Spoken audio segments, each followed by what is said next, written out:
ধূমকেতু trailer review আমি করব না, সিরিয়াসলি করতে পারবো না। তার কারণ হচ্ছে একটা রিভিউরের কাজ কি, যে একটা জিনিসকে বায়াস ছাড়া বলা যে কোন দিকটা ভালো কোন দিকটা খারাপ কি মনে হচ্ছে। বাট এটার ক্ষেত্রে তো আমি সেটা করতে পারছি না, বিকজ এরকম প্রথমবার হয়তো হয়েছে যে একটা সিনেমার ট্রেলার, সেই ট্রেলারটা দেখার জন্য যতটা এক্সাইটমেন্ট তার থেকে বেশি এক্সাইটমেন্ট ছিল ট্রেলার লঞ্চ ইভেন্টটা দেখার জন্য, বিকজ দেব শুভশ্রী একসাথে আসছে এবং পুরো ইভেন্টটাকে আমি ফলো করছিলাম। যাওয়ার খুব ইচ্ছা ছিল, বাট আনফর্চুনেটলি যেতে পারিনি বিকজ কাজকর্ম ছিল সেই সব কারণে। যারা গেছো, যারা এনজয় করেছো, তার একটা অন্যরকমই পুরো ভাইব ছিল এবং সেটা সোশ্যাল মিডিয়াতেও দেখতে পাওয়া যাচ্ছে। তো যারা ওখানে গেছিলে তাদের কিরকম এক্সপিরিয়েন্স হয়েছে তাদের দুজনকে সামনে থেকে দেখে, তো সেটা অবশ্যই সেটা কমেন্টে লিখে জানিও। তো খুবই মানে ইন্টারেস্টিং হচ্ছিল ব্যাপারটা, আমি লাইভ দেখছিলাম, খুব মজাও হচ্ছিল, তার মধ্যে খুব সুন্দর লাগছিল দেখতে, পুরো ইভেন্টটা ওয়াজ ফ্যান্টাস্টিক। তো সেই লঞ্চ ইভেন্টটা দেখছিলাম যখন এত ভালো লাগছিল, এবং দেখবেন প্রত্যেকে যেন কোথাও একটা মানে টাইম মেশিনের মতো ট্রান্সপোর্ট হয়ে পিছনে চলে যাচ্ছিল।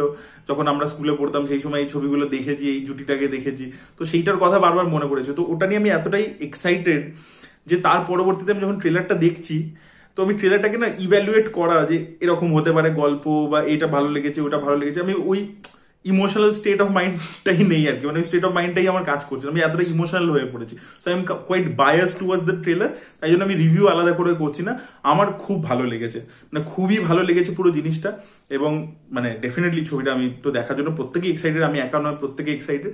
তো সেটা আমার ক্ষেত্রেও সেমই রিয়াকশন, বাট মানে the launch event was something else, সেটা একদম অন্য রকমেরই ইমোশন দিয়েছে। ট্রেলারটা নিয়ে একটু কথা বলে নি যেহেতু আমার কাজ।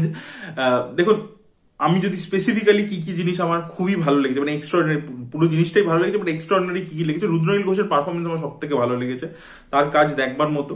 এবং আমরা বারবার শুনেছি যে এই ছবির মধ্যে রুদ্রনীল ঘোষের পারফরমেন্স খুবই এক্সট্রাঅর্ডিনারি হয়েছে, তো সেটার কিন্তু ছাপ এখানে আমরা দেখতে পাচ্ছি।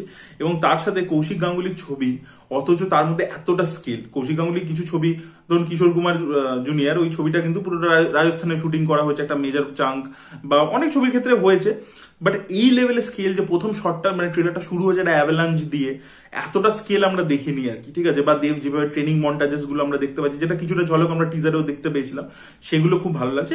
মেকআপের কাজ অ্যাজ ইউজুয়াল ভালো, সেটা নিয়ে আলাদা করে বলার কিছু প্রয়োজন নেই। বিক্রম গায়কোয়াড়, উনি সঞ্জু ছবিতে রণবীর কাপুরের মেকআপ করেছিলেন, তিনি কাজ করেছেন। এবং মানে এটা তো এই আজকে ট্রেলার টিজার এসছে সেটা নয়, জবে থেকে প্রথম সেই আজ থেকে 10 বছর আগে যখন প্রথম সেই দেবের লুক এসেছিল, পেপারে বেরিয়েছিল, তখন থেকেই আর কি সেটা নিয়ে অ্যাপ্রিসিয়েটেড হয়েছে। তো সেটা খুব ভালো লাগছে, এবং এটা তারা গিভ অ্যাওয়ে করে দিয়েছে যে এটা আজকের দিনেই হতে চলেছে, এবং দেব ওটাকে একটা ডিসগাইজ নিয়ে থাকে। এবং আমি যখন প্রথম টিজার রিভিউ করেছিলাম সেখানে আমি একটা গল্প প্রেডিকশন দিয়েছিলাম, তো তার পরবর্তীতে আমি ওই টিজার ভিডিওটা সরিয়ে দিই, বিকজ অনেকে বলছিল যে না গল্প কিভাবে করো না। তো তার পরবর্তীতে আমি বিনা গল্প প্রেডিকশন ছাড়া একটা টিজার রিভিউ করেছিলাম, বাট আমি যেটা মোটামুটি গল্প প্রেডিক্ট করেছিলাম সেই দিকেই, সেই লাইনসেই হাঁটছে আর কি পুরো জিনিসটা। এবং আপনারা যদি খুব মাইনিউটলি ট্রেলারটাকে অবজার্ভ করেন তাহলে আপনারা গল্পটা বুঝতে পেরে যাবেন। তো তাই জন্য আমি গল্পটা নিয়ে কোনো আলোচনা করতে চাই না বা ব্রেকডাউন করতে চাই না, লোকে ওই এক্সাইটমেন্টটা নিয়ে হলে যাক, দেখুক ছবিটা, উপভোগ করুক। তো খুবই ভালো ড্রামাটিক পারফরমেন্স, খুব ভালো লাগছে। শুভশ্রীকে দেখতে খুব সুন্দরই লাগছে, এখন সে পুরোপুরি অন্য রকমের একজন অভিনেত্রী হয়ে গেছে, বাট সেখানে যে র ব্যাপারটা, আরো ইনোসেন্সটা, সেটা খুব সুন্দরভাবে ফুটে উঠছে। স্পেশালি একটা শর্টে যেটা কালো একটা শাল দিয়ে শুভশ্রী যাচ্ছে, সেই জায়গা তাকে দেখতে দারুণ সুন্দরই লাগছে। একটা জায়গাতে পার্টিকুলারলি রুদ্রনীল ঘোষকে সে বলছে, কথা বলছে, একটা ডায়লগ দিচ্ছে, ওই জায়গাটা তাকে খুব ভালো লাগছে। তো শুভশ্রীকে দারুণ লাগছে, দেব শুভশ্রীর মধ্যে কেমিস্ট্রিটা খুব ভালো লাগছে। ছবিটা প্রচন্ড ইমোশনাল ছবি হতে চলেছে, এবং মাল্টি জনরা ছবি, যেটা শুভশ্রী একটা ইন্টারভিউতে উনি বলছিলেন যে এটা একটা মাল্টি জনার ছবি, এখানে রোম্যান্স আছে, এখানে ড্রামা আছে, এখানে একটা টেররিজমের অ্যাঙ্গেল রয়েছে, একটা তো নানান কিছু রয়েছে, মানে পলিটিক্যাল অ্যাঙ্গেলও রয়েছে, প্রেমও রয়েছে, ফ্যামিলি ইমোশনও রয়েছে, বিকজ মা বলে গানটাতে আমরা সেটা দেখতে পেয়েছি। তো সব রকমের ইমোশন রয়েছে, ছবিটাকে আপনি সিঙ্গেল জনরাতে বক্স করতে পারবেন না। So it's a multi genre film actually. So ট্রেলারটা সবকিছু মিলে খুব ভালো হয়েছে, এবং ভিজুয়ালি দেখতে খুব ভালো লাগছে, দারুণ হয়েছে আর কি সব। তো আমি যেটা বললাম না, আমি প্রচন্ড বায়াস, আমার প্রচন্ড পুরো জিনিসটাই খুব ভালো লেগেছে।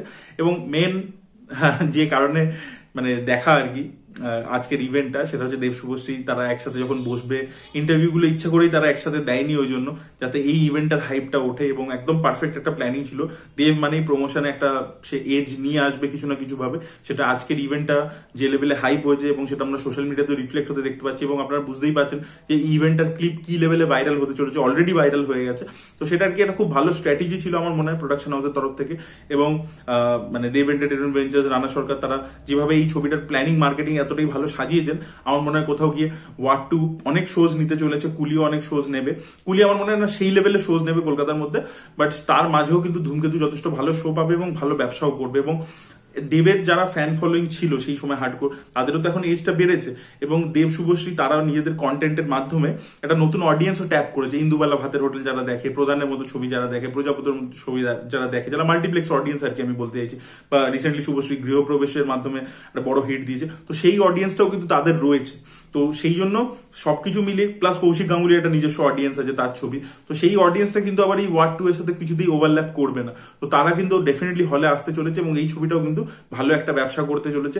এই ছবিটা কিন্তু আউটরাইট মানে এটা ডিস্ট্রিবিউশন রাইটস বিক্রি হয়ে গেছে, সত্যদীপ সাহা কিনে নিয়েছে, যেটা কখনো আমরা বাংলা ছবির ক্ষেত্রে এখন রিসেন্ট পাস্টে দেখতে পাই না। তো সেই জিনিসটা এই ছবিটার ক্ষেত্রে হয়েছে। আশা করবো ছবিটা ভালো ব্যবসা করবে, একটা রেকর্ড তৈরি করবে। দেব শুভশ্রীর ছবি জুটির যতগুলো ছবি রয়েছে সবকটা দুর্দান্ত ব্যবসা করেছিল। আই থিঙ্ক সব থেকে বড় অল টাইম ব্লকবাস্টার হচ্ছে পরাণ যায় জ্বলিয়ারে, সেটা সব থেকে বেশি ব্যবসা করেছে। আর সব থেকে কম এইগুলোর মধ্যে যে কটা ছবি তারা করেছে তার মধ্যে সব থেকে কম পারফর্ম করেছিল মনে হয় রোমিও, ঠিক আছে। আর বাকি সবই হিট ছবি, বাট রোমিও তার মধ্যে একটু আন্ডার পারফর্ম করেছিল। আর সব থেকে বড় অল টাইম ব্লকবাস্টার হচ্ছে পরাণ যায় জ্বলিয়ারে। এবার দেখা যাক ওই লিস্টার মধ্যে ধূমকেতু কোন জায়গাটায় পৌঁছায়। আজকে বাংলা সিনেমার বিজনেস সম্পূর্ণ চেঞ্জ হয়ে গেছে, মাল্টিপ্লেক্স ওরিয়েন্টেড হয়ে গেছে, সেইখানে দাঁড়িয়ে কতটা কালেকশন পৌঁছাতে পারে সেটাই দেখার মতো বিষয় হবে।